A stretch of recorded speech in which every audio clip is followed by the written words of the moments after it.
Баршаңызға қайырлы күн достар.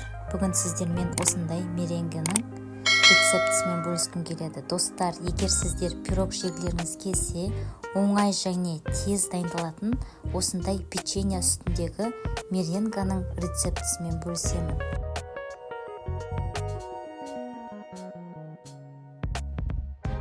Ең алдымен осындай таза ыдысымызға 3 жұмыртқамыздың ақуызын сарысынан бөліп аламыз.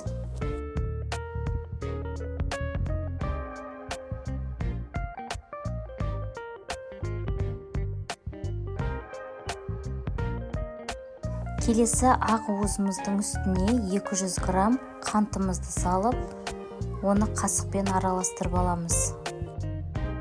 Енді ақуыз бен қантты ыдысымен осылай водяной баняға салып, қант ергенше осылай араластырып отырамыз.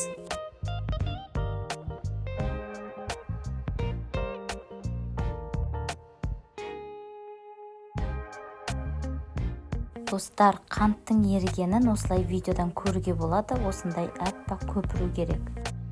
Келесі ақуызымызды жақсылап миксерлейміз. Достар, ыдысымызда бір тамшы су болмау керек. Егер бір тамшы су болатын болса, онда біздің жаңағы ақуызымыз аппақ болып көпірмейді.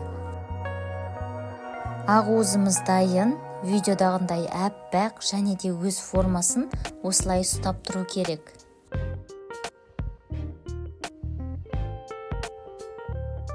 Келесі кондитерлік пакетімізді қиып аламыз, оны биіктеу ыдысқа саламыз да, жаңағы дайын болған ақуызымызды қасықпен саламыз.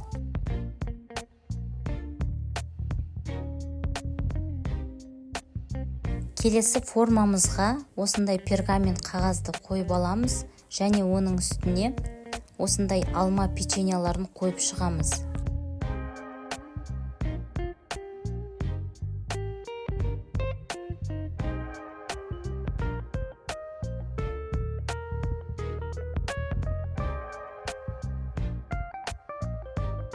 Енді ақуызымызды видеодағыдай печеньенің үстіне әдемілеп салып шығамыз.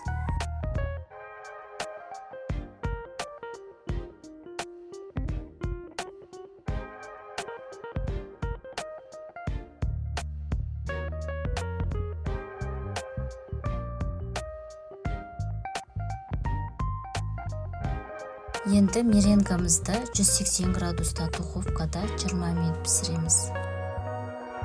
Міне достар, печеньедағы меренгамыз дайын болды. Егер де пирог жегілеріңіз келсе, осы печеньедағы меренганы дайындауларыңызға болады. Менің жұмысымды бағалап, маған қолдау білдіріп, менің осы видеоларымды туыстарыңызға, таныстарыңызға бөлісулеріңізді сұраймын. Маған тіркелуді ұмытпаңыздар.